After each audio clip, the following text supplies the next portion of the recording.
अगर आज रात को नेक्स्ट चैप्टर चाहिए तो 300 लाइक्स एंड 100 कमेंट्स कर दीजिएगा। चैप्टर 21।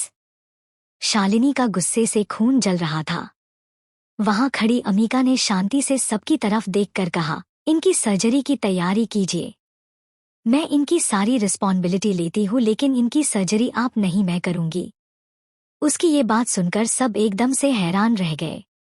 क्या ये छोटी सी लड़की इतनी बड़ी सर्जरी कर सकती है? आईसीयू के अंदर का माहौल इतना भारी था कि वहां खड़े हर इंसान की सांसें जैसे रुकी हुई थी। डॉक्टरों का स्टाफ हक्का बक्का था, कर्ण का चेहरा चिंता से भरा था और शालिनी रायचंद वो तो अपनी पूरी जहरभरी नजरों और अहंकार के साथ अमीका को घूर रही थी। शालिनी ने तंज कसते हुए कहा, तुम डॉक्टर नहीं हो अमीका। उसने ये बात ऊंची आवाज में कहा, इतने तंज के साथ कि वहां मौजूद सारे जूनियर डॉक्टर, नर्सिंग स्टाफ और यहां तक कि पेशेंट के परिवार वाले भी वहीं ठहर गए। तुम्हें लगता है कि तुम रिविवेंजा एक्स का नाम ले लोगी, 2 मेडिकल टर्म्स बोल दोगी और हम सब झुक जाएंगे? हार्ट सर्जरी कोई गेम नहीं है जहां किसी के फेल होने पर दूसरी चांस मिल जाए। अमीका फिर भी शांत थी। उसकी नजर आईसीयू के स्क्रीन पर थी जहां देवेंद्र रायजादा की ईसीजी लाइन 1 सेकंड तेज और फिर स्लो हो रही थी। 4 मिनट बचे हैं, वो खुद से बुदबुदाई। लेकिन शालिनी की गुस्से की आग अभी बुझी नहीं थी। वो फिर से तेज आवाज में बोली, तुम्हारी हिम्मत कैसे हुई ऑपरेशन की बात करने की? क्या तुमने कभी मेडिकल कॉलेज की चौखट भी देखी है? एमबीबीएस? एमडी? कितने साल पढ़ी हो तुम? अमीका अब उसकी तरफ मुड़ी। उसकी आंखों में शांति तो थी, लेकिन अब वो नरमी नहीं थी। मैं इंसान की जान बचाना चाहती हूँ। और अगर आपकी डिग्री और घमंड के बीच किसी का दिल रुक गया, तो उसका गुनहगार कौन होगा? उसने शालिनी को देखते हुए कहा। शालिनी एक पल को चुप रह गई, लेकिन फिर जोर से हंस पड़ी। ठीक है, वो बोली। अब उनकी आवाज पूरे हॉस्पिटल हॉल में गूंज रही थी। अगर तुम देवेंद्र रायजादा की जान बचा लो, तो मैं इस हॉस्पिटल के हर डॉक्टर, हर नर्स और हर मरीज के सामने जमीन पर घुटनों के बल आकर अपनी नाक रगड़कर तुमसे माफी मांगूंगी। ये सुनकर वहां खड़े सब लोग स्तब्ध रह गए थे। लेकिन फिर शालिनी ने आंखों में जहरीली चमक और होंठों पर शातिर स्माइल लिए कहा, लेकिन अगर तुम फेल हुई तो मैं तुम्हें इस हॉस्पिटल से बाहर नहीं जाने दूंगी। पुलिस केस कर दूंगी तुम्हारे ऊपर, और मेडिकल इथिक्स तोड़ने के लिए तुम सलाखों के पीछे होगी। कर्ण कुछ कहने के लिए आगे बढ़ा, लेकिन अमीका ने हाथ से उसे रोका। डील फाइनल है, उसने कहा।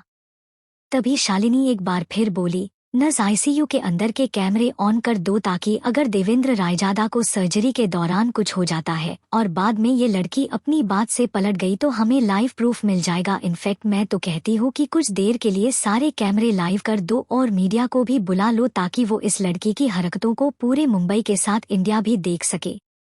नर्स ने शालिनी के आर्डर पर आईसीयू के अंदर के कैमरे ऑन कर दिए थे। मॉनिटर रूम में स्टाफ, डॉक्टर्स और हॉस्पिटल बोर्ड के कुछ मेंबर तक आ चुके थे। सबकी निगाहें अब उस एक लड़की पर थी, अमीका, जो शांत चेहरा लेकर अब धीरे धीरे ऑपरेशन के लिए खुद को तैयार कर रही थी। शालिनी अपनी जगह खड़ी थी, उसके चेहरे पर एक खतरनाक स्माइल थी। उसे पूरा यकीन था कि आज अमीका की आज़ादी का ये दिन आखिरी होने वाला है, क्योंकि इसके बाद तो इसे जेल जाने से कोई नहीं रोक सकता है। उधर मॉनिटर स्क्रीन पर आईसीयू का लाइव फुटेज पूरे हॉस्पिटल के अंदर कॉन्फ्रेंस रूम में चल रहा था। मेडिकल स्टाफ, यहां तक कि कुछ रिपोर्टर तक टीवी स्क्रीन के बाहर जुटने लगे थे। आईसीयू के अंदर अमीका ने हाथ सैनिटाइज किए, मास्क पहना और धीरे से कहा, स्कैल्पेल। सहमे हुए जूनियर डॉक्टर ने तुरंत टूल पकड़ा दिया। शालिनी का चुना हुआ कार्डियक सर्जन डॉक्टर गौरव भी वहीं खड़ा था, लेकिन उसे सिर्फ पर्यवेक्षक की भूमिका में रखा गया था, क्योंकि शर्त साफ थी, ऑपरेशन सिर्फ अमीका करेगी। देवेंद्र रायजादा की पल्स अब और स्लो हो रही थी। ईसीजी मॉनिटर पर एक एक बीप के बीच का गैप बढ़ता जा रहा था। BP dropping 80-40, heart rate 42। एक नर्स ने घबराते हुए कहा। वो सीधे अंदर आईसीयू में चली गई।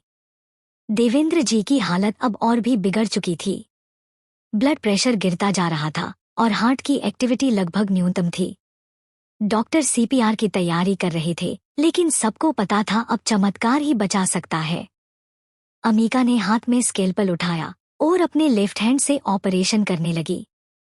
उसे लेफ्ट हैंड यूज करता देख हर डॉक्टर हैरान रह गया, क्योंकि ये सर्जरी बहुत ज्यादा डिफिकल्ट थी और इसे लेफ्ट हैंड से करना ऑलमोस्ट इम्पॉसिबल था। अब तो शालिनी को पूरा यकीन हो गया था कि अमीका को आज कोई नहीं बचा सकता है।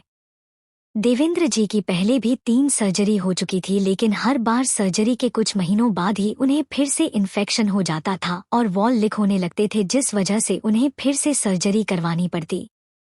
अभी पिछले 15 दिनों से देवेंद्र जी ने खाना पीना छोड़ दिया था। वो अपने बड़े पोते प्रेमम से मिलना चाहते थे और प्रेमम आउट ऑफ कंट्री गया हुआ था, जिस वजह से वो उनके पास नहीं आया। लेकिन प्रेमम से मिलने के लिए देवेंद्र जी जिद पर उतर आए और उन्होंने खाना पीना छोड़ दिया, जिस वजह से उनकी तबीयत और भी ज्यादा बिगड़ गई। इस वक्त सबका दिल जोरों से धक धक कर रहा था। किसी को नहीं पता था कि अब आगे क्या होगा। अमीका सबसे पहले हार्ट की डैमेज्ड एंटीरियर वॉल को केयरफुली एक्सपोज किया। नेक्रोटिक टिश्यू को बेहद सटीकता से आइसोलेट किया। यहाँ कोई ब्लीडिंग नहीं चाहिए, उसने एक सर्जिकल नर्स से कहा। फिर उसने रिविवेंजा एक्स की माइक्रोडोज निकालकर एक बेहद पतली इंट्रामायोकार्डियल सुई के जरिए हार्ट के विशेष हिस्सों में इंजेक्ट करना शुरू किया। हर इंजेक्शन के साथ उसकी आंखें मॉनिटर पर थी। ECG line stabilising, slight rise in pulse, एक डॉक्टर चौंक कर बोला। Unbelievable, is this regenerative response? अब उसने हार्ट के उस हिस्से को एक बायोलॉजिकल मैश से सपोर्ट करना शुरू किया, ताकि नए सेल्स को ग्रो करने के लिए स्पेस और ऑक्सीजन सप्लाई मिले। पूरा प्रोसेस 2 घंटे तक चला और फिर मॉनिटर पर वो हुआ जो सभी ने चमत्कार माना। Heart rhythm normal, BP stable, patient is breathing spontaneously. इधर आईसीयू के अंदर लगे सीसीटीवी कैमरे से पूरा देश अमीका और उसकी स्किल्स को देख रहा था। टीवी में हर चीज लाइव दिखाई जा रही थी। शालिनी को लगा था कि अमीका को कुछ नहीं आता है और अगर उसने ऑपरेशन किया तो वीरेंद्र जी 100% मर जाएंगे, और इसलिए ही उसने कैमरे ऑन करने को कहा था। लेकिन ये क्या? अमीका ने तो उसकी सारी सोचा सारा प्लान ही उलट दिया था। देवेंद्र जी, जिनकी सर्जरी करने से सीनियर डॉक्टर जो पूरे मुंबई के टॉप डॉक्टर थे, उन्हें भी डर लग रहा था। उनकी सर्जरी एक 19 साल की लड़की ने कर दी। ये बात सबको हैरान करने वाली थी। वही टीवी पर लाइव देख रहे लोगों की भीड़ भी एकदम से हैरान रह गई। इधर दूसरी तरफ 9-10 लग्जरी कार का ग्रुप सड़क पर हवा को चीरते हुए आगे बढ़ रहा था। उनमें से बीच वाली रॉयल्स कार के अंदर बैठा शख्स, जिसका चेहरा काफी सर्द और आसपास का ओरा डेंजर हो रखा था, उसने जैसे ही अपने आईपैड पर अभी की लाइव न्यूज देखी तो उसकी नजरें बस अमीका के खूबसूरत चेहरे पर आकर टिक गई। हालांकि अमीका ने मास्क पहना था, जिस वजह से उसकी खूबसूरत आंखें ही दिखाई दे रही थी, लेकिन उन आंखों को देखकर भी उस शख्स का दिल इतनी तेजी से धड़क उठा जैसे अभी उसके सीने से कूदकर बाहर आ जाएगा। आज के लिए बस इतना ही, मिलते हैं नेक्स्ट पार्ट में।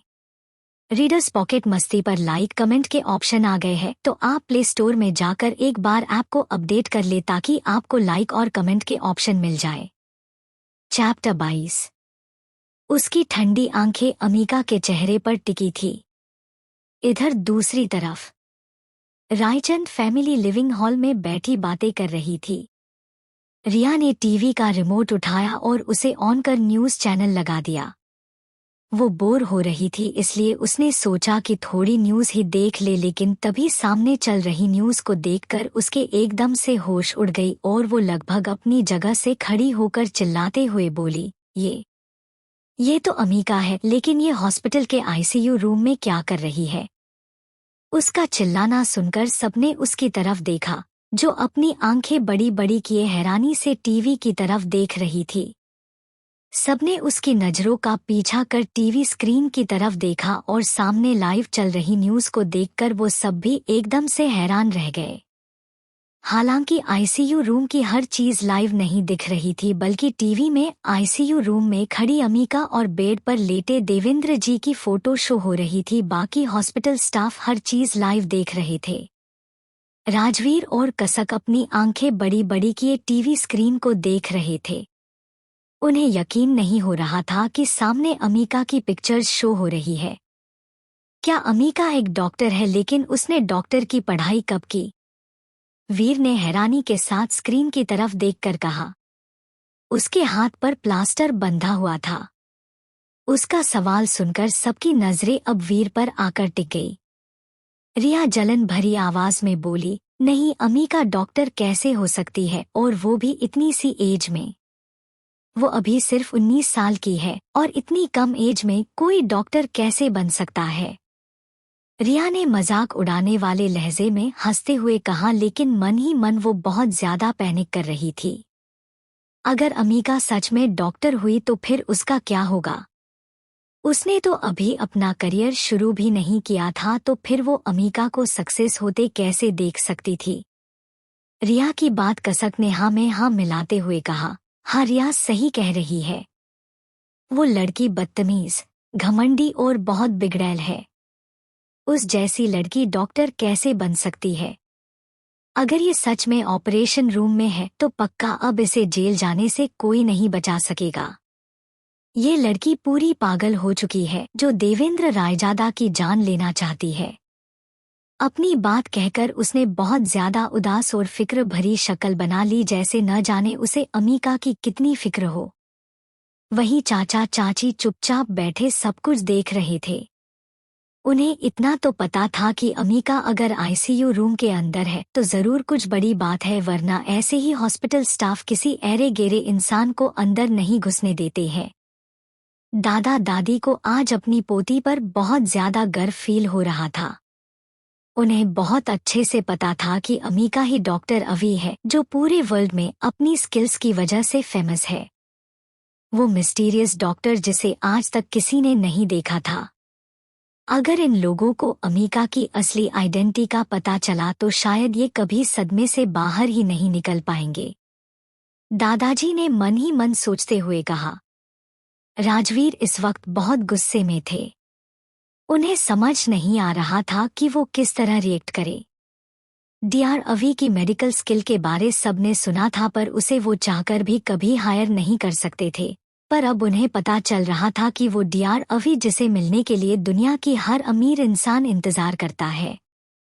फिर भी इन्फ्लुएंस और बेहद ज्यादा पावर होने के बाद भी उसे ढूंढना और मिलना मुश्किल होता है। अगर सच में अमीका की इस आइडेंटिटी के बारे में अभी रायचंद फैमिली को पता चला तो उन सबको बहुत बड़ा सदमा लगने वाला था। इधर दूसरी तरफ हॉस्पिटल में लगभग 2 घंटे के ऑपरेशन के बाद अमीका ऑपरेशन रूम से डॉक्टर्स की टीम के साथ बाहर आई। उसने अभी भी हाथों में ग्लव्स और मुंह पर मास्क लगाया हुआ था। उसके बाहर निकलते ही कुछ सीनियर डॉक्टर जो बाहर खड़े थे वो तुरंत वार्ड के अंदर आए और उनके साथ में शालिनी भी, लेकिन जैसे ही उनकी नजरें मॉनिटर स्क्रीन पर पड़ी तो वो सब एकदम से हैरान रह गए, क्योंकि देवेंद्र जी की हालत पहले की बजाय बहुत ठीक थी। उनकी सांसें नॉर्मल चल रही थी। ये अब खतरे से बाहर है, कर्ण ने हल्की स्माइल के साथ उन सबकी तरफ देखकर कहा। उसकी बात सुनकर सबने कर्ण की तरफ देखा, लेकिन तभी अचानक एक सीनियर डॉक्टर की नजरें अमीका के चेहरे पर पड़ी और उसका चेहरा देखते ही वो एकदम से हैरान रह गए। इन्होंने पहले अमीका का चेहरा नहीं देखा था। ये जब वार्ड के अंदर आए थे तब अमीका ने अपने मुंह पर मास्क लगा रखा था, लेकिन अब उसका चेहरा बिना किसी मास्क के सबके सामने था। डॉक्टर रवि, उस सीनियर डॉक्टर ने हैरानी से लगभग तेज आवाज में कहा। अमीका जो चेंज करने के लिए वॉशरूम की तरफ जा रही थी, अचानक ही अपना रियल नेम सुनकर उसके कदम वहीं रुक गए। तो वही कुछ मीडिया वाले और साथ में हॉस्पिटल स्टाफ जो वहां ही मौजूद था, उन डॉक्टर के कुछ से डॉक्टर अवी नाम सुनकर सबकी नजरें उनके चेहरे पर आकर टिक गई। डॉक्टर अवी का नाम कोई छोटा मोटा नाम नहीं था, बल्कि ये एक ऐसी हस्ती थी जो अपने पेशेंट को मौत के मुंह से भी खींच कर ले आती थी। इस नाम को प्योर इंडिया के साथ साथ पूरा वर्ल्ड में भी जानता है। By chapter 23।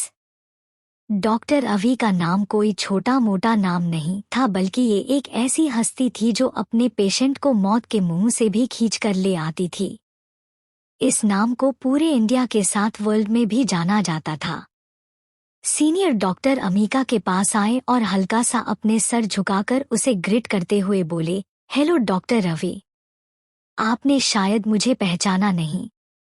मैंने अमेरिका में मिस्टर जॉन की सर्जरी की थी आपके साथ। अब शायद आपको मैं याद आ जाऊं। ये सुनकर अब जाकर अमीका को याद आया कि अमेरिका ने उसने मिस्टर जॉन की सर्जरी करते टाइम उसकी टीम मेंबर के अलावा 2 और डॉक्टर थे और शायद ये सीनियर डॉक्टर उनमें से एक थे। अमीका ने नॉर्मली उन्हें कहा, hello, nice to meet you. ये बोलकर वो वहां से जाने के लिए मुड़ी क्योंकि वो नहीं चाहती थी कि उसकी डॉक्टर अवी वाली पहचाना सबको पता चले। लेकिन तभी मीडिया वालों ने अमीका के सामने आकर उसका रास्ता रोक लिया और हैरानी के साथ उससे सवाल करते हुए बोले, क्या आप सच में वो मिस्टीरियस डॉक्टर अवी है जिसकी स्किल्स पूरे वर्ल्ड में फेमस है, जिससे मिलने के लिए 1 महीने पहले अपॉइंटमेंट लेना पड़ता है? ये सुनकर अमीका को समझ नहीं आ रहा था कि वो क्या जवाब दे। शालिनी हैरानी के साथ अमीका को देख रही थी। इस वक्त उसे अमीका से जलन, नफरत और बहुत तेज गुस्सा आ रहा था। कहाँ उसने सोचा था कि वो अमीका को जेल में भेजेंगी, लेकिन सब कुछ उसकी सोच उलट हो रहा था। अमीका ने हिचकिचाते हुए अपना सर हाँ में हिला दिया। वही ये न्यूज़ लाइव देख रही थी रायचंद फैमिली को अमीका का जवाब सुनते ही बहुत बड़ा झटका लगा। राजवीर जो कॉफी पी रहे थे, अमीका का जवाब सुनकर उनके हाथ से कॉफी का मग नीचे गिर गया। कप गिरते ही टूट गया और कुछ गर्म कॉफी के छींटे उनके पास बैठी कसक के पैरों पर जा गिरे, जिससे अगले ही पल कसक की हल्की सी चीख निकल गई, जिसे सुनकर सब होश में आए। दादा दादी अपनी पोती को लेकर बहुत खुश थे कि अमीका ने इतनी छोटी सी उम्र में ही इतना बड़ा मुकाम हासिल कर लिया था। दूसरी तरफ राजस्थान में ये न्यूज़ देख रहे नानाजी के चेहरे पर बड़ी सी प्राउड स्माइल आ गई। उनकी आंखों में खुशी से आंसू बहने लगे। उन्होंने टीवी से नजरें उठा अमीका की मॉम अविका जी की तरफ देखा। आज उनका सपना उनकी बेटी ने पूरा कर दिया था। अमीका के डॉक्टर होने वाली आइडेंटिटी जानकर नाना जी बहुत ज्यादा खुश थे और वो अमीका से मिलने के लिए वहां से निकल गए। वही राजवीर जी और कसक, जो अब तक अमीका पर बहुत ज्यादा गुस्सा आ रहा था, उन्हें समझ नहीं आ रहा था कि वो कैसे रिएक्ट करे। डीआर अवी की मेडिकल स्किल के बारे सबने सुना था, पर उसे वो चाहकर भी कभी हायर नहीं कर सकते थे। पर अब उन्हें पता चल रहा था कि वो डीआर अवी, जिसे मिलने के लिए दुनिया की हर अमीर इंसान इंतजार करता है, फिर भी इन्फ्लुएंस और बेहद ज्यादा पावर होने के बाद भी उसे ढूंढना और मिलना मुश्किल होता है। वो तो उनकी वो बेटी थी जिसे उन्होंने कभी प्यार नहीं दिया और ना ही उन्हें उस पर अपनी टाइम वेस्ट करना पसंद था। उन्हें लग रहा था रूपाली बचपन से उनके साथ है तो वो ही आगे जाकर उनकी मान सम्मान बढ़ाएगी। रूपाली के पास रायचंद फैमिली के संस्कार थे, इसलिए सबको पहले लगता था कि रूपाली अमीका से कहीं ज्यादा बेहतर है। उन्हें तो हमेशा से लगता था कि उस छोटे से हॉस्टल में रहकर वो बिल्कुल बिगड़ी हुई होगी और अमेरिका जाने के बाद भी वो बस कोई छोटी सी स्कूल में पढ़ती होगी, क्योंकि उसका स्टैंडर्ड अमेरिका के लोगों से कहीं छोटा था। राजवीर अमीका को उसकी मॉम की तरह ही बेवकूफ़ और नाकाम मनाते थे, लेकिन आज अमीका की आइडेंटिटी जानकर उन्हें एक पल के लिए ही सही, लेकिन उस पर प्राउड फील हो रहा था कि आज इस दुनिया की सबसे बेस्ट डॉक्टर उनकी बेटी है। ये सोचते हुए अनजाने में ही उनके चेहरे पर हल्की सी स्माइल आ गई। वही रूपाली की गुस्से से मुठियां कस गई। अमीका की रियल आइडेंटिटी के बारे में जानकर उसे बहुत तेज गुस्सा आ रहा था, लेकिन साथ में ही उसे अभी भी यकीन नहीं हो रहा था कि अमीका जैसी 2 कौड़ी की लड़की जिसके पास कुछ नहीं था वो डॉक्टर अभी कैसे हो सकती है। इसलिए उसने सबकी तरफ देखकर फेक स्माइल के साथ कहा, मॉम डैड, अमीका दीदी डॉक्टर अभी कैसे हो सकती है? वो इतनी बड़ी डॉक्टर है तो ऑब्वियसली वो कोई ओल्डर वुमेन होगी। अमीका जैसी 19 साल की लड़की डॉक्टर अवी कैसे हो सकती है? डॉक्टर अवी को आज तक किसी ने नहीं देखा तो हो सकता है कि वो उनकी आइडेंटिटी का यूज कर सबके सामने महान बनने की कोशिश कर रही हो। वरना आप ही सोचिए ना, जब वो इतनी बड़ी डॉक्टर बन गई तो कभी हमें बताया क्यों नहीं? हम कौन सा उससे कुछ लेने वाले थे? उसकी ये बात सुनकर सब एक पल के लिए सोच में पड़ गए, क्योंकि रूपाली की बातें सबको कहीं हद तक सही लगी थी। लेकिन तभी दादी गुस्से से खड़ी हुई और रिया को देखकर बोली, बेवकूफ लड़की, जब तेरे अंदर दिमाग नहीं है तो उसका यूज क्यों करती है? मेरी पोती को तेरे और तेरी माँ की तरह शो ऑफ करने का शौक नहीं है, इसलिए उसने कभी किसी को नहीं बताया। हमें कब का पता था कि हमारी अम्मी का डॉक्टर है, लेकिन ये नहीं पता था कि वो ही डॉक्टर अवी है। हम उसके लिए बहुत खुश हैं। ये बोलकर उन्होंने गुस्से से राजवीर को देखा और आगे बोली, राजवीर देख ले, जिस बेटी को तुमने कभी प्यार नहीं किया, हमेशा मनहूस समझा, उसने आज क्या करके दिखाया है। मैंने आज तक तुम्हारे जैसा बेवकूफ लड़का नहीं देखा। तुम्हें पता है हमें तुम पर तरस भी आता है और गुस्सा भी। तुमने गिरे को छोड़कर एक जंग लगे लोहे को चुना जो किसी का नाम नहीं है। लास्ट लाइन कहते हुए उन्होंने गुस्से से कसक और रूपाली को देखा। आज के लिए बस इतना ही, मिलते हैं नेक्स्ट पार्ट में। चैप्टर 24। ये बोलकर उन्होंने गुस्से से राजवीर को देखा और आगे बोली, राजवीर देख ले, जिस बेटी को तुमने कभी प्यार नहीं किया, हमेशा मनहूस समझा, उसने आज क्या करके दिखाया है। मैंने आज तक तुम्हारे जैसा बेवकूफ लड़का नहीं देखा। तुम्हें पता है हमें तुम पर तरस भी आता है और गुस्सा भी। तुमने गिरे को छोड़कर एक जंग लगे लोहे को चुना जो किसी का नाम नहीं है। लास्ट लाइन कहते हुए उन्होंने गुस्से से कसक और रूपाली को देखा। उनकी इतनी कड़वी बातें सुनकर दोनों ही माँ बेटी का चेहरा पीला पड़ गया। कसक ने दादी की तरफ देखकर कहा, माँ जी, आप हर बार मुझे और मेरी बेटी जो बीच में क्यों ले आती है? हमने ऐसा भी क्या बिगाड़ा है आपका? अगर आपको मुझसे नफरत है तो मुझे बोलिए ना, मेरी बेटी को क्यों बीच में लेकर आती है? अगर अमीका अच्छी है तो मेरी बेटी भी कोई कम नहीं है। वो अभी से ही बहुत इंटेलिजेंट और मॉडलिंग में बहुत अच्छी है। उसका रिश्ता प्रेमम रायजादा से तय चुका है उसके बचपन में ही। वो इतने बड़े घर की बहू बनने वाली है। रायजादा फैमिली ने कुछ सोचकर ही हमारी बेटी को अपने बेटे के लिए चुना होगा। अगर वो इतनी ही नाकाम होती तो वो लोग क्यों हमारी बेटी को चुनते? यह कहते हुए कसक आंसू बहाने लगी, जिन्हें देखकर राजीवर ने गुस्से से दादी की तरफ देखा और कहा, माँ प्लीज बस कीजिए, और कितना सुनाएंगी आप मेरी बीवी और बेटी को? दुनिया में बहुत से लोग डॉक्टर हैं, तो इसका मतलब यह थोड़ी है कि हम उनके तलवे चाटने लगे। अम्मी का डॉक्टर है तो भी कौन सी बड़ी बात है, उसमें संस्कार तो रत्ती भर नहीं है। यहाँ से निकलने से पहले उसने कितना गंदा बिहेव किया था हम सबके साथ, यहाँ तक वीर का हाथ भी तोड़ दिया। वो घटिया लड़की चाहे कुछ भी बन जाए, लेकिन मैं उसे अपनी बेटी कभी नहीं मानने वाला। यह सब कहते हुए उनकी आंखों में अमीका के लिए नफरत साफ नजर आ रही थी। राजवीर की यह सब बातें सुनकर दादाजी को भी अब गुस्सा आने लगा था। वो अपनी जगह से उठे और राजवीर की तरफ ऐसे देखने लगे जैसे कि वो दुनिया का सबसे बड़ा बेवकूफ आदमी हो। सही कहा, भाग्यवान, इस लड़के जैसा बेवकूफ आदमी शायद ही दुनिया में कोई होगा। बेवकूफों को कुछ भी कहने का कोई फायदा नहीं है। और कसक बहू, तुम जिस लड़की के बात कर रही हो ना भूलो मत, वो अमीका ही है। रायजादा फैमिली अविका बहू की बेटी से अपने बेटे का रिश्ता करनी चाहती है, न कि रूपाली से। आप सबने झूठ बोलकर यह रिश्ता तय किया है।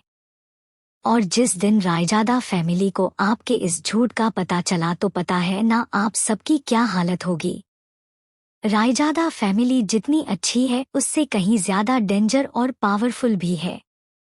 1 मिनट नहीं लगेगा उन्हें तुम सबको बर्बाद करते, इसलिए ज्यादा हवा में उड़ने की जरूरत नहीं है। दादाजी ने उन सबकी तरफ देखकर अपनी रौबदार आवाज में कहा। उनकी बातें सुनकर कसक और रूपाली दोनों का ही चेहरा एकदम पीला पड़ गया, क्योंकि दादाजी बिल्कुल सही कह रहे थे। रायजादा फैमिली के बड़े बेटे प्रेमम रायजादा का रिश्ता बचपन में ही रिया से तय कर दिया गया था, लेकिन रायजादा फैमिली ने जिस लड़की को समझकर रूपाली के साथ रिश्ता तय किया था वो अमीका थी। अमीका की मॉम अविका जी और प्रेमम रायजादा की मॉम सुनैना जी बहुत अच्छी थी। जब सुनैना जी को अपनी फ्रेंड की मौत का पता चला तो वो बहुत ज्यादा दुखी हुई थी, लेकिन फिर उन्होंने अपनी फ्रेंड की बेटी के साथ अपने बेटे का रिश्ता जोड़ने का सोचा। उस वक्त सुनैना जी इंडिया में नहीं थी, इसलिए उन्होंने कभी अमीका को नहीं देखा था, और जब वो वापस इंडिया आई और अपनी फ्रेंड की बेटी से मिलने के लिए रायचंद मेंशन आई, तब तक अमीका मेंशन से जा चुकी थी। कसक को जब पता चला कि सुनैना रायजादा एशिया के नंबर 1 बिजनेसमैन की बीवी है और अपने बेटे का रिश्ता अमीका से जोड़ने आई है, तो उसके खुरापाती माइंड में एक शातिर प्लान आया और उसने रूपाली को ही अमीका बताकर अपनी बेटी का रिश्ता प्रेमम रायजादा से जोड़ दिया। हालांकि इस बात का प्रेमम को पता था, लेकिन फिर भी उसने इस बात का कभी विरोध नहीं किया, जिससे रायजादा फैमिली को भी लगने लगा था कि शायद प्रेमम रूपाली को पसंद करता है। लेकिन प्रेमम ने आज तक कभी भी रूपाली को नहीं देखा था और नहीं रिया को कभी भी कॉल या मैसेज किए हैं, जबकि रूपाली ने उसे बहुत बार कॉल और मैसेज किए थे। वो अपनी फ्रेंड्स और सबके सामने होने वाली रायजादा फैमिली की बहू होने का बहुत ज्यादा दिखावा करती थी। रायजादा फैमिली से आने वाले महंगे गिफ्ट्स, ज्वेलरी जो एक्चुअल में अमीका के लिए थे, उन सबका यूज रूपाली करती थी और उन्हें पहनकर अपनी फोटो सोशल मीडिया पर डाल देती थी, जिससे बहुत सी लड़कियों को उससे जलन होती थी। होती भी क्यों नहीं, सब रायजादा फैमिली की बहू बनना चाहती थी, और ऊपर से प्रेमम रायजादा इतना हैंडसम और अट्रैक्टिव था कि लड़कियां तो उसकी मिस्ट्रेस तक बनने को तैयार थी। लेकिन प्रेमम ने आज तक किसी भी लड़की की तरफ आंख उठाकर भी नहीं देखा था। रूपाली ने रोनी शक्ल बना अपनी माँ की तरफ देखा और रुंदे गले से बोली, मॉम देखिए ना, दादाजी और दादी मुझसे कितनी नफरत करते हैं, जो अब ये मेरा रिश्ता तुड़वाने पर आ गए हैं। अगर प्रेमम जी के साथ मेरी एंगेजमेंट कैंसिल हुई तो मैं सच में अपनी जान दे दूंगी। मेरे सोशल मीडिया पर हर जगह मेरी बदनामी हो जाएगी। आपको पता है ना, सबको ये बात पता चल चुकी है कि मैं ही रायजादा फैमिली की होने वाली बड़ी बहू हूँ। अब अगर ये रिश्ता कैंसिल हुआ तो मेरी बहुत ज्यादा बदनामी होगी, मैं कहीं मुंह दिखाने लायक नहीं रहूंगी। ये सब कहते हुए डर की वजह से उसकी आंखों से इस बार सच में आंसू बहने लगे थे। आज के लिए बस इतना ही, मिलते हैं नेक्स्ट पार्ट में। चैप्टर 25 और 26। रिया ने रोनी शक्ल बना अपनी माँ की तरफ देखा और रुंदे गले से बोली, मॉम देखिए ना, दादाजी और दादी मुझसे कितनी नफरत करते हैं, जो अब ये मेरा रिश्ता तुड़वाने पर आ गए हैं। अगर प्रेमम जी के साथ मेरी एंगेजमेंट कैंसिल हुई तो मैं सच में अपनी जान दे दूंगी। मेरे सोशल मीडिया पर हर जगह मेरी बदनामी हो जाएगी। आपको पता है ना, सबको ये बात पता चल चुकी है कि मैं ही रायजादा फैमिली की होने वाली बड़ी बहू हूँ। अब अगर ये रिश्ता कैंसिल हुआ तो मेरी बहुत ज्यादा बदनामी होगी, मैं कहीं मुंह दिखाने लायक नहीं रहूंगी। ये सब कहते हुए डर की वजह से उसकी आंखों से इस बार सच में आंसू बहने लगे थे। अपनी बेटी को इस तरह रोता देख राजवीर जी को बिल्कुल भी अच्छा नहीं लगा, इसलिए उन्होंने उसे दिलासा देते हुए कहा, रिया बेटा शांत हो जाओ, तुम्हारी एंगेजमेंट कभी कैंसिल नहीं होगी। मैं भी देखता हूँ रायजादा फैमिली को कौन सच बताता है। ये सुनते ही दादाजी और दादी जो इनका ड्रामा देखकर जा रहे थे, उनके कदम वहीं रुक गए। उन दोनों ने मुड़कर गुस्से से राजवीर जी को देखा और कहा, हमारी एक बात याद रखना, ऊपर वाले के यहाँ देर है लेकिन अंधेर नहीं। तुम हमारी पोती को तकलीफ दे सकते हो, लेकिन जो ऊपर वाले ने उसकी किस्मत में लिखा है उसे कभी नहीं छीन सकते हो। जोड़ियां ऊपर से बनकर आती है, हम सब तो बस एक मेहरा है।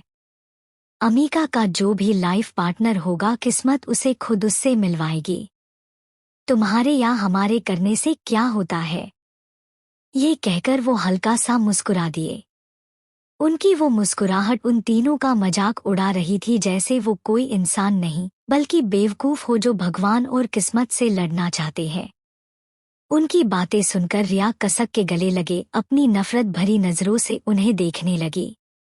वो मन ही मन नफरत से बोली, एक बार मुझे रायजादा फैमिली की बहू बन जाने दो, उसके बाद तुम दोनों को धक्के मारकर अपने घर से बाहर नहीं निकाला तो मेरा नाम भी रिया नहीं।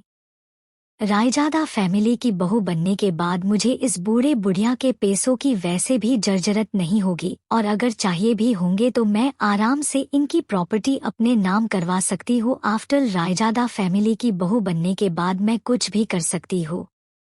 ये सब सोचते हुए वो मन ही मन बहुत गंदे तरीके से हंसने लगी। कसक ने रिया के बालों पर हाथ फेरते हुए कहा, रिलैक्स बेटा, प्रेमम रायजादा सिर्फ तुम्हारा है। अगर वो किसी की किस्मत है तो सिर्फ तुम्हारी, और अगर उसके साथ किसी लड़की की जोड़ी बनी है तो वो भी तुम ही हो। ये सुनकर राजवीर ने भी अपना सर हाँ में हिलाते हुए कहा, हाँ बेटा, तुम्हारी मॉम बिल्कुल सही कह रही है। उन दोनों की बातें सुनकर रिया के फेस पर घमंड भरी स्माइल आ गई। इधर दूसरी तरफ शालिनी गुस्से से अमीका के पास आई और जलन भरी आवाज में बोली, अमीका, तुम्हारे पास क्या प्रूफ है कि तुम ही डॉक्टर रवि हो? तुम्हारी जैसी छोटी लड़की इतनी बड़ी डॉक्टर कैसे हो सकती है?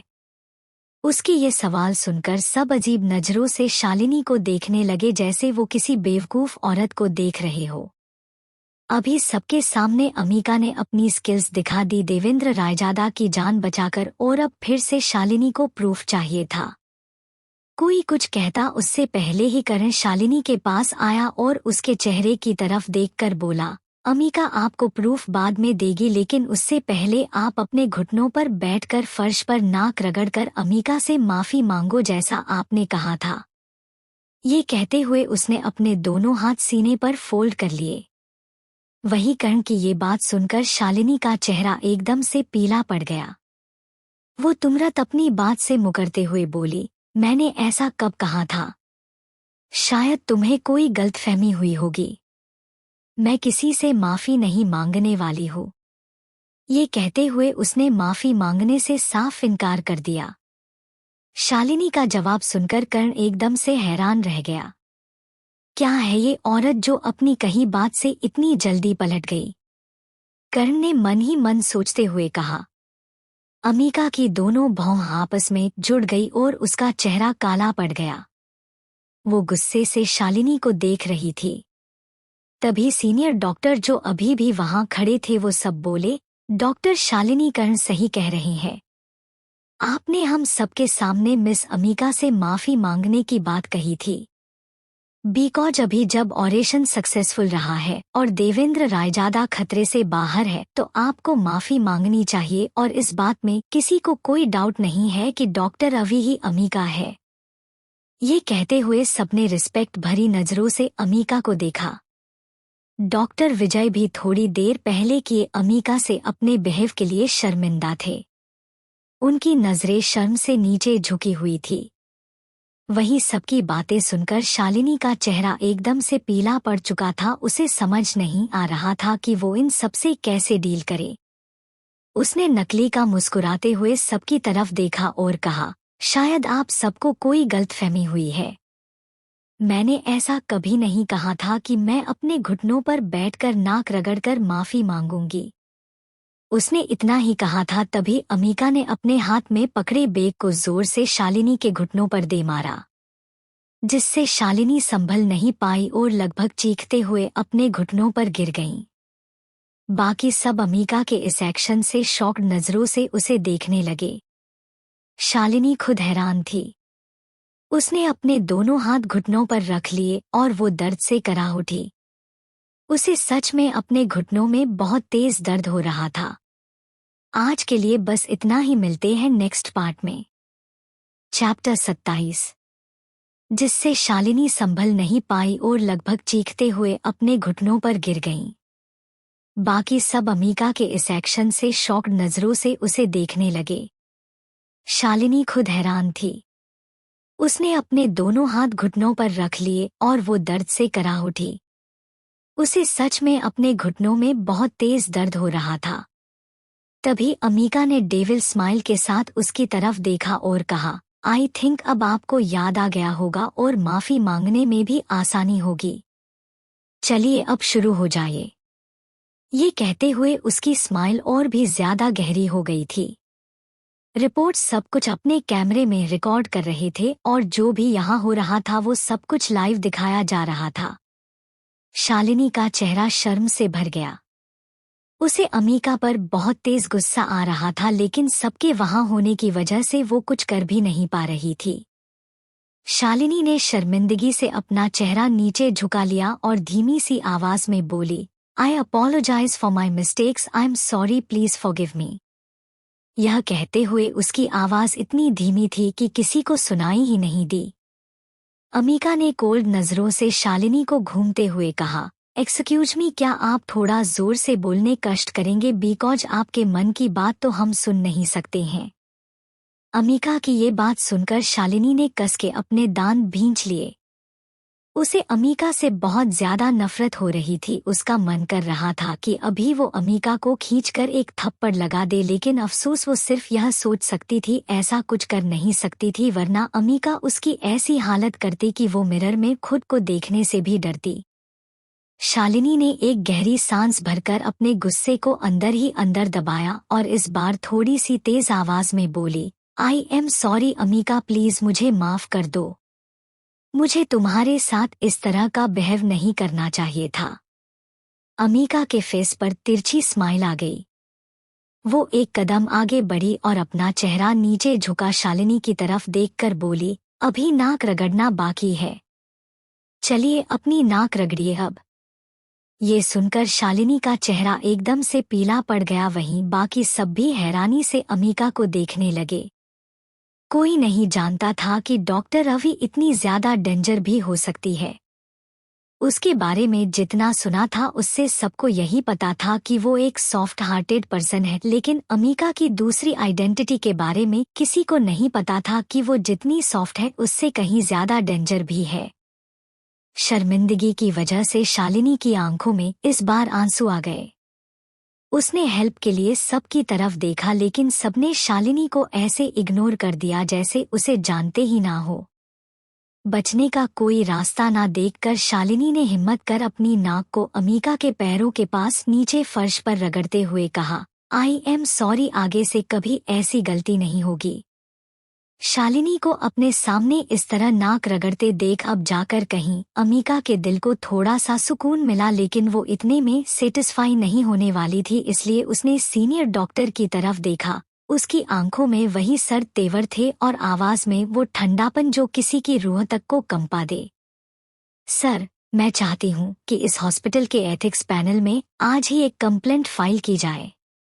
डॉक्टर शालिनी की हरकतें न सिर्फ प्रोफेशनल एथिक्स के खिलाफ हैं, बल्कि इंसानियत के भी अगेंस्ट हैं। ये एक डॉक्टर बनने के लायक नहीं है। सीनियर डॉक्टर, जो अब तक सब कुछ चुपचाप देख रहे थे, उनके माथे पर चिंता की लकीरें उभर आईं। उन्होंने अमीका की आंखों में देखा और फिर सामने जमीन पर गिरी शालिनी की हालत पर। वहां कैमरे, मीडिया और सैकड़ों जोड़ी आंखें गवाह थी कि आज किसने किसको गिराया है, सिर्फ नाम में नहीं, कर्म में भी। उन्होंने गहरी सांस लेते हुए कहा, डॉक्टर अमीका, मैं आपके साथ पूरी तरह हूं। आप अपनी कंप्लेंट फाइल करिए, मैं खुद उस मीटिंग को लीड करूंगा। डॉक्टर शालिनी, आप अगले ऑर्डर तक सस्पेंड हैं। प्लीज अपनी आईडी और एक्सेस कार्ड अभी यहीं जमा करें। ये सुनते ही शालिनी का चेहरा ऐसा हो गया जैसे उसमें से सारा खून निचुड़ गया हो। शालिनी घबराते हुए बोली, नहीं नहीं सर, प्लीज ऐसा मत कीजिए। मैं आपकी सबसे सीनियर डॉक्टर हूं।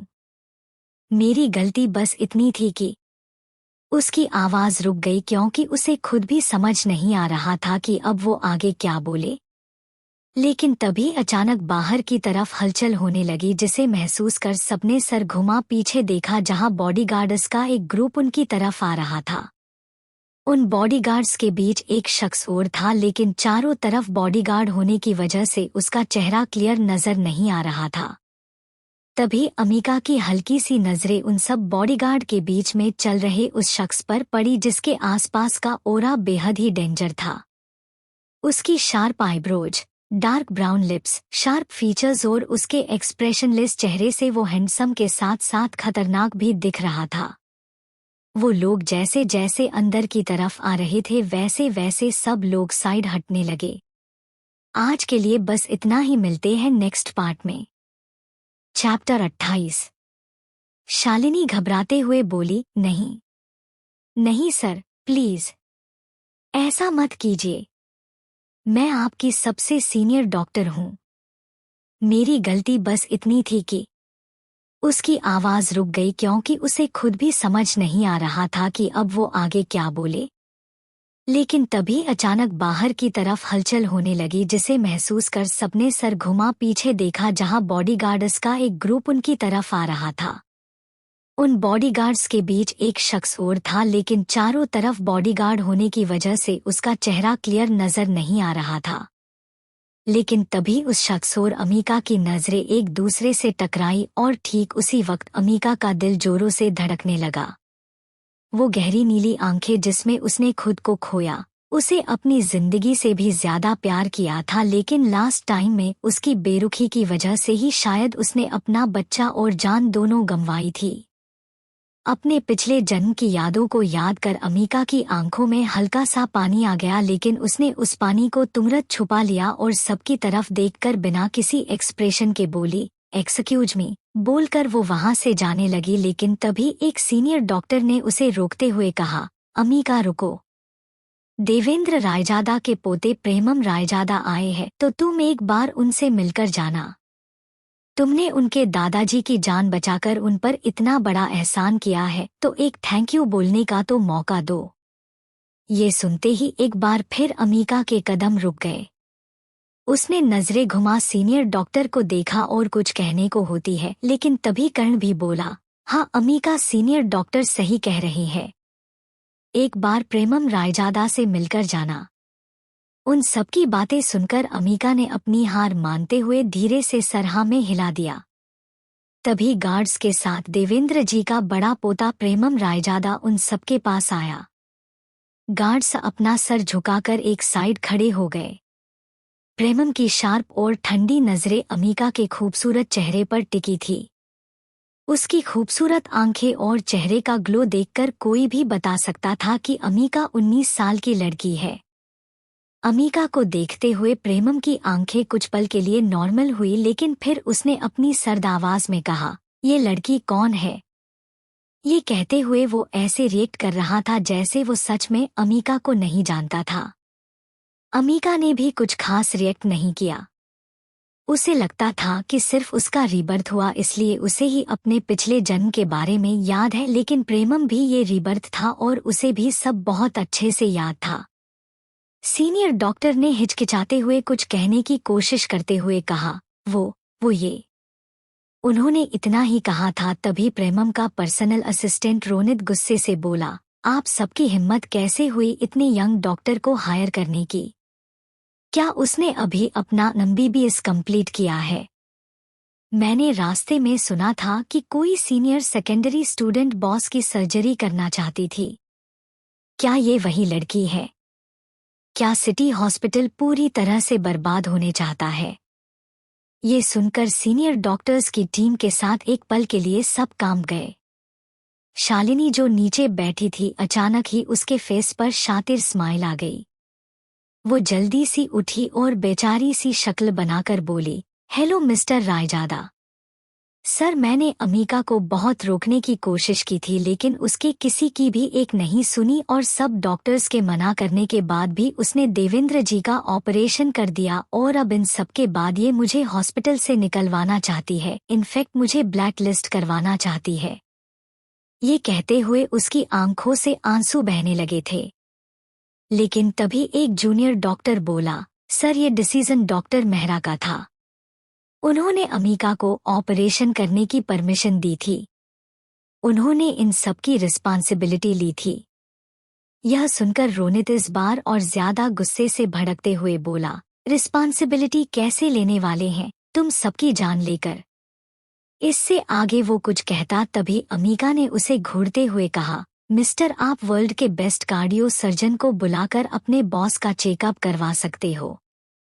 अगर कोई भी मिस्टेक हुई है या नहीं, फिर उनकी कंडीशन बिगड़ती है, तो आप मुझे जो चाहे सजा दे सकते हो, लेकिन प्लीज बिना कुछ जाने समझे ऐसे हॉस्पिटल में चिल्लाकर तमाशा मत बनाइए। ये हॉस्पिटल है, यहाँ आपके बिग बॉस के अलावा और भी बहुत सारे पेशेंट हैं जो आपकी लाउड आवाज की वजह से डिस्टर्ब हो रहे हैं। उसने अपनी बात बहुत शांति से कही। वही अमीका को इस तरह रोनित से बात करता देख सब एकदम से हैरान रह गए, क्योंकि प्रेमम और रोनित के सामने जल्दी किसी की बोलने की हिम्मत नहीं होती थी। लेकिन उनके सामने खड़ी लड़की के चेहरे पर डर का कहीं नामो निशान नहीं था। इनफैक्ट वो बहुत आराम से बात कर रही थी। अमीका को खुद से इस तरह बात करता देख रोनित बिना किसी एक्सप्रेशन के बोला, अगर बिग बॉस को कुछ भी हुआ तो मैं आपको जिंदा नहीं छोड़ूंगा। Okay, I am ready to die, but before that check your big boss whether he is okay or not, अमीका ने उसी लहजे में कहा। तभी एक रिपोर्टर हिचकिचाते हुए बोला, मिस्टर रोनित, आपके समाने कोई टीनेजर डॉक्टर नहीं बल्कि डॉक्टर अवी खड़ी है, जिनकी स्किल्स के बारे में शायद ही कोई होगा जो नहीं जानता होगा। ये सुनते ही रोनित एक पल के लिए एकदम से हैरान रह गया, तो वही प्रेमम की नजरें भी अमीका के चेहरे पर आ टिकी। क्या उसकी डोल सच में इतनी बड़ी डॉक्टर बन गई है? प्रेमम ने मन ही मन सोचते हुए कहा। चैप्टर 29। ये सुनते ही रोनित एक पल के लिए एकदम से हैरान रह गया, तो वही प्रेमम की नजरें भी अमीका के चेहरे पर आ टिकी। क्या उसकी डोल सच में इतनी बड़ी डॉक्टर बन गई है? प्रेमम ने मन ही मन सोचते हुए कहा। तभी उसके कानों में रोनित की हैरानी भरी नजरें पड़ी। क्या ये डॉक्टर रवि है? ये सुनकर सबने धीरे से अपना सर हाँ में हिला दिया। अभी कुछ ही पल गुजरे थे कि एक बार फिर सबके कानों में किसी की सरप्राइज्ड आवाज पड़ी, अमीका तुम यहाँ। ये सुनते ही सबने सर घुमा पीछे देखा, जहां हॉस्पिटल के चेयरमैन खड़े थे। वो कॉन्फ्रेंस रूम में मीटिंग में बिजी थे, इसलिए उन्हें यहाँ की सिचुएशन के बारे में नहीं पता था। वही प्रेमम की नजरें अभी भी अमीका के चेहरे पर टिकी थी। अमीका को अपने ऊपर प्रेमम की नजरें अच्छे से महसूस हो रही थी, लेकिन वो चेहरे से ये शो नहीं होने दे रही थी। तभी चेयरमैन सर उन सबके पास आए और सवालिया नजरों से उन्हें देखते हुए बोले, अमीका तुम यहाँ क्या कर रही हो और यहाँ क्या हो रहा है? Mister Raizada, everything is okay. तभी अमीका ने बात को आगे और बिना खींचते हुए कहा, हेलो सर, मैं चाहती हूँ कि डॉक्टर शालिनी अब इस फील्ड में और ना रहे। उन्हें जितना जल्दी हो सके ब्लैक लिस्ट कर दिया जाए। ये सुनते ही सब एकदम से चौंक गए। चेयरमैन सर ने एक नज़र डॉक्टर शालिनी को देखा और फिर अमीका को देखकर बोले, अमीका क्या डॉक्टर शालिनी ने तुम्हें अपसेट करने के लिए कुछ किया है? अमीका बिना किसी एक्सप्रेशन के उनकी तरफ देखकर शांति से बोली, मैं अपसेट नहीं हूँ। मैंने पहली बार सुना है एक हार्ट पेशेंट को ठीक करने के लिए बेहोशी का इंजेक्शन दिया जाता है, इसका मतलब उस पेशेंट की जान लेना है। पेशेंट की फैमिली के हॉस्पिटल में आकर पेपर वर्क पूरा करना पेशेंट की जान से भी ज्यादा जरूरी है। अगर डॉक्टर शालिनी की बात सुनकर देवेंद्र जी को वो गलत इंजेक्शन लगा दिए जाते तो शायद वो अब तक इस दुनिया से जा चुके होते।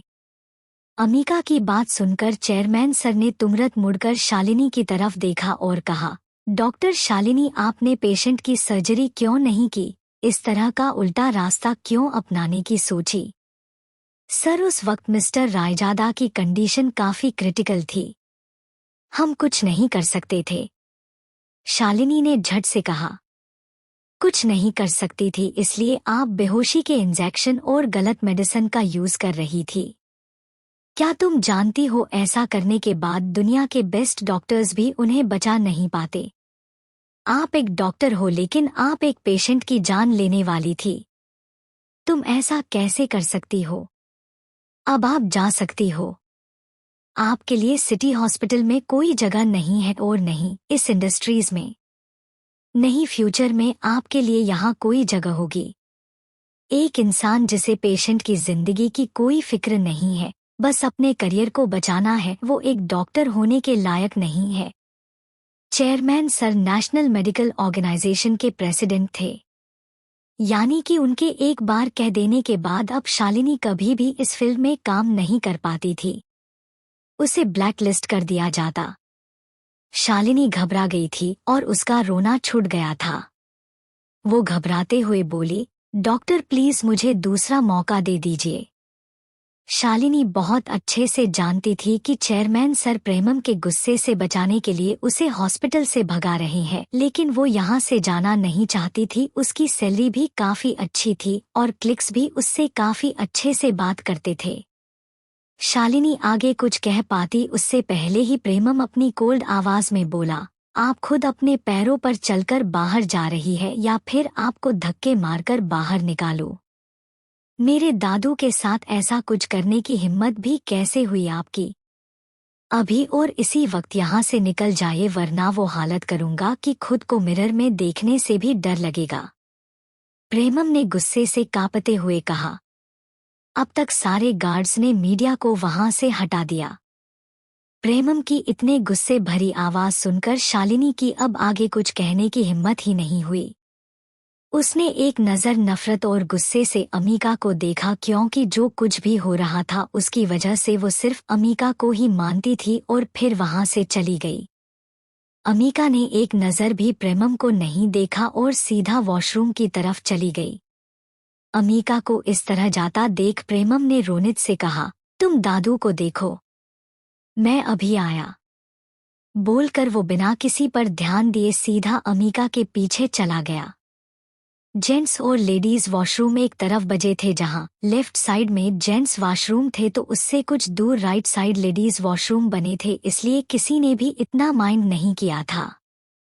अमीका वॉशरूम के अंदर आई और जैसे ही डोर को लॉक करने वाली होती है तभी किसी ने उसकी कलाई पकड़ झटके से बाहर खींचा और उसे वॉल से लगा उसके दोनों तरफ सर के पास वॉल पर अपने हाथ टिका दिए, जिससे अब अमीका उस शख्स और वॉल के बीच में खड़ी थी। अमीका ने नजरें उठा सामने खड़े शख्स को देखा और अपने समाने प्रेमम को देखकर उसने कस के अपने हाथों की मुठियां बंद कर ली। वो गुस्से से बोली, mister Raizada, what is this impudence? Leave me alone.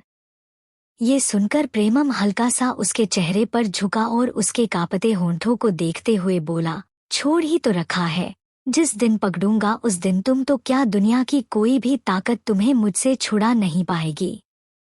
ये सुनते ही अमीका ने एकदम से उसकी तरफ देखा। आज के लिए बस इतना ही, मिलते हैं नेक्स्ट पार्ट में। चैप्टर 30। ये सुनकर प्रेमम हल्का सा उसके चेहरे पर झुका और उसके कांपते होंठों को देखते हुए बोला, छोड़ ही तो रखा है, जिस दिन पकड़ूंगा उस दिन तुम तो क्या दुनिया की कोई भी ताकत तुम्हें मुझसे छुड़ा नहीं पाएगी। ये सुनते ही अमीका ने एकदम से उसकी तरफ देखा। प्रेमम की बातें सुनकर अमीका प्रेमम को नफरत से देखने लगी।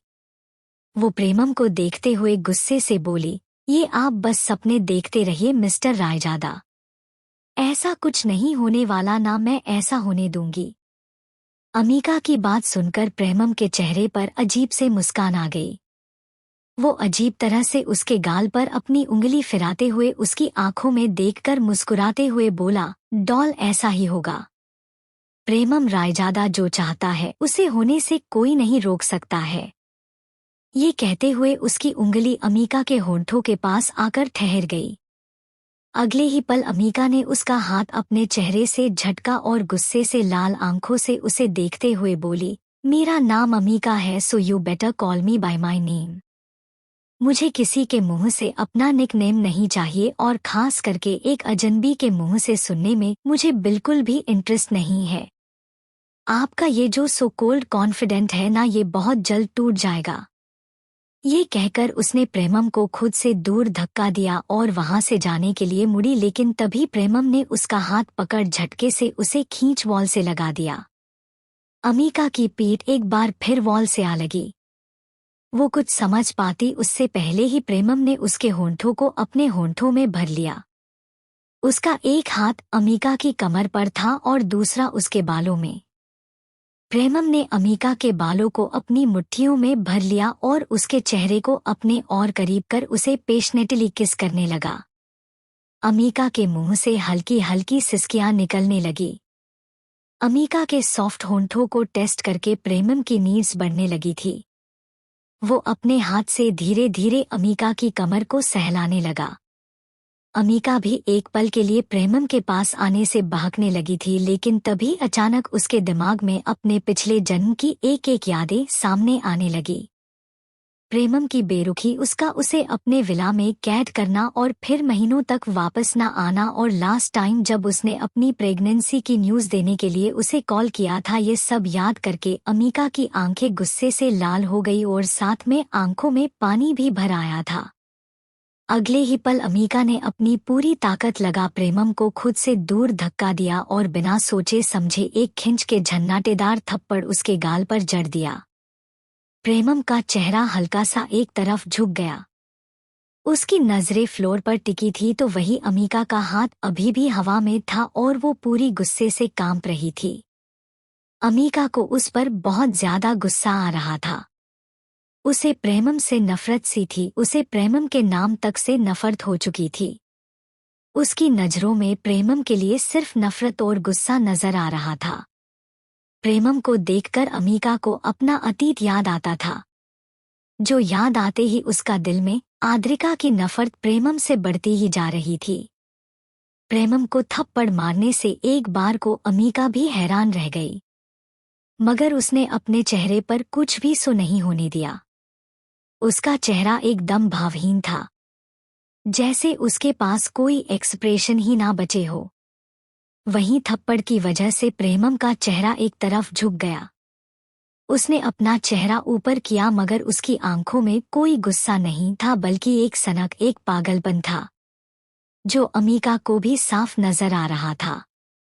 प्रेमम ने अपने उस गाल पर हाथ रखा जिस पर अमीका ने अभी अभी उसे थप्पड़ मारा था। वो अपने गाल को अजीब तरह से सहलाते हुए मुस्कुरा कर बोला, इस थप्पड़ के बहाने ही सही, लेकिन तुमने मुझे छुआ तो सही। ये कहकर उसने एकदम से अमीका की कमर में हाथ डाल अपने करीब खींच लिया। अमीका का सर सीधा उसके सीने से आ लगा। प्रेमम ने उसके कंधे पर आगे आ रहे बालों को पीछे किया और अपना चेहरा उसकी गर्दन में छुपा अपनी नाक को उसके कंधे पर रब करते हुए बोला, यू नो व्हाट, दुनिया में किसी की इतनी औकात नहीं कि वो प्रेमम रायजादा पर हाथ उठा सके, लेकिन तुम इस दुनिया की सबसे अलग लड़की हो। प्रेमम रायजादा की होने वाली क्वीन हो और क्वीन को तो कुछ भी करने का हक होता है, लेकिन इसका मतलब ये नहीं कि किंग सिर्फ उसकी हरकतों को बर्दाश्त करता रहे। जिस दिन हमारी शादी हुई वो रात इस किंग की होगी और उस रात सारे हिसाब अच्छे से पूरे करूंगा। ये कहते हुए उसके होंठ अमीका के कंधे को टच कर रहे थे, जिससे अमीका की सांसें हल्की गहरी हो गई और उसकी बातें उसके अंदर अलग ही हलचल महसूस कर रही थी। अमीका का दिल इस वक्त इतनी जोरों से धड़क रहा था जैसे अभी उसके सीने से बाहर निकल आएगा। प्रेमम की नजरें एक पल के लिए अमीका के सीने पर आकर टिकी, जो गहरी सांसें लेने की वजह से ऊपर नीचे हो रहा था, जिसे देखकर उसने अपनी नजरें फेर ली और तिरछा मुस्कुरा दिया। प्रेमम ने अपना सर टेढ़ा कर अमीका के चेहरे को देखा, जिसकी आंखें इस वक्त हल्की सी बंद थी और वो गहरी गहरी सांसें ले रही थी। प्रेमम की स्माइल और गहरी हो गई। ओह, आज के लिए बस इतना ही, मिलते हैं नेक्स्ट पार्ट में। चैप्टर 31। प्रेमम की नजरें एक पल के लिए अमीका के सीने पर आकर टिकी, जो गहरी सांसें लेने की वजह से ऊपर नीचे हो रहा था, जिसे देखकर उसने अपनी नजरें फेर ली और तिरछा मुस्कुरा दिया। प्रेमम ने अपना सर टेढ़ा कर अमीका के चेहरे को देखा, जिसकी आंखें इस वक्त हल्की सी बंद थी और वो गहरी गहरी सांसें ले रही थी। प्रेमम की स्माइल और गहरी हो गई। उसने अमीका की कमर से अपना हाथ हटाया और उससे एक कदम दूर होते हुए बोला, ओके डॉल, आज के लिए बस इतना ही, लेकिन अगली मुलाकात बहुत जल्दी होगी। Bye, take care. ये बोलकर उसने हल्के से एक बार फिर उसके होंठों को चूमा और फिर वहां से निकल गया। अमीका बस उसे जाते देखती रह गई, लेकिन तभी उसने कुछ सोचते हुए तेज आवाज में कहा, मुझे सिर्फ आपसे नफरत है और आपकी इन हरकतों के बाद तो मेरी नफरत और भी ज्यादा बढ़ गई है। होंगे आप कहीं के किंग, लेकिन मुझे आपकी क्वीन बनने का कोई शौक नहीं है। ये सुनकर प्रेमम के कदम रुक गए। उसने सर घुमा अमीका को देखा और टेढ़ा मुस्कुराकर बेहद ही सनकीपन से बोला, यकीन करो, अगर मैं किसी और लड़की के करीब गया तो सबसे पहले तकलीफ तुम्हें ही होगी। तुम चाहो या ना चाहो, लेकिन तुम्हें आना मेरे पास ही होगा। अगर किसी और लड़के ने तुम्हारे करीब आने की कोशिश की तो उसे जिंदा जला दूंगा। ऐसी मौत दूंगा कि वो जन्म लेने से पहले भी 100 बार सोचेंगे कि कहीं प्रेमम रायजादा फिर से ना मिल जाए। बोलकर वो अजीब तरह से मुस्कुरा दिया और फिर सीधा वहां से निकल गया। उसकी ये सब बातें सुनकर अमीका के अंदर एक पल के लिए कंपी सी छूट गई थी। उसने अपने सर को झटका और फिर सीधा वॉशरूम में चली गई। इधर दूसरी तरफ रायचंद मेंशन में डोर बेल बजी, जिसकी आवाज सुनकर सर्वेंट ने डोर ओपन किया और तभी उसकी नजरें इंस्पेक्टर विजय और उनकी टीम पर पड़ी। वो सब बिना किसी पर ध्यान दिए सीधा अंदर आ गए। उन्होंने राजवीर और कसक को एक नजर देखा और बोले, मिस्टर एंड मिसेज रायचंद, आप दोनों को अभी इसी वक्त हमारे साथ पुलिस स्टेशन चलना होगा। आप दोनों के खिलाफ एफआईआर लिखवाई गई है। ये सुनते ही हॉल में बैठी पूरी रायचंद फैमिली एक पल के लिए हैरान रह गई, लेकिन फिर राजवीर जी भड़कते हुए बोले, इंस्पेक्टर, लगता है आपका दिमाग खराब हो गया। आप राजवीर रायचंद को अरेस्ट करने नहीं बल्कि अपनी जॉब से सस्पेंड होने यहाँ आए हैं, और किस बेवकूफ ने हमारे खिलाफ एफआईआर लिखवाई है? हमने सुबह कुछ नहीं कहा था तो आपकी हिम्मत बढ़ गई और आप सच में हमें अरेस्ट करने आ गए।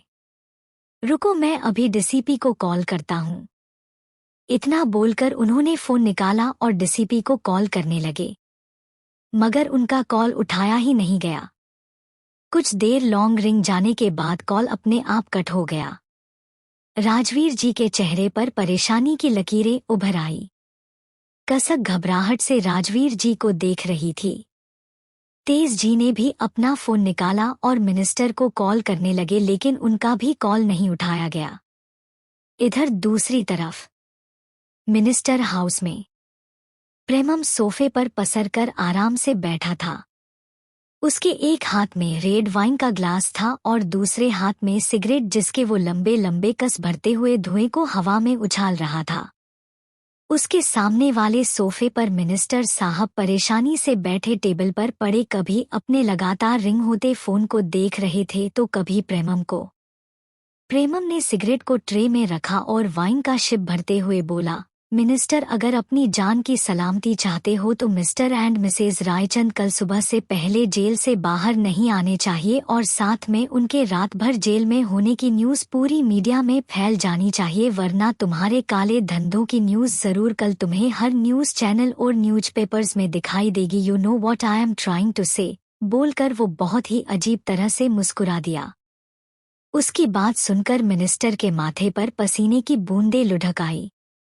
उन्हें अच्छे से पता था कि उनके सामने बैठा शख्स कोई आम आदमी नहीं था।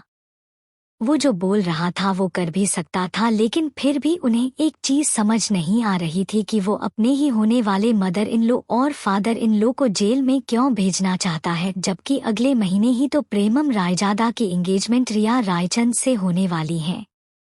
मिनिस्टर इन सब ख्यालों में खोए हुए थे कि तभी अचानक उनके जस्ट पैरों के पास एक फ्लोवर वाश आकर गिरा, जिससे वो एकदम से कांप गए और उन्होंने तुरंत अपने पैर पीछे कर लिए। मिनिस्टर सर ने एक नज़र अपने पैरों के पास गिरे उस वाश को देखा और फिर सहमी हुई नज़रों से प्रेमम को देखने लगे, जो अपनी आंखें छोटी किए उन्हें ही घूर रहे थे। प्रेमम उन्हें घूरते हुए बोला, जब मैं तुमसे बात कर रहा हूं तो तुम्हें ख्वाबों की दुनिया में घूमने की परमिशन किसने दी? अगर मेरी सटकी तो थोड़ी देर बाद नर्क में मिलोगे, समझे?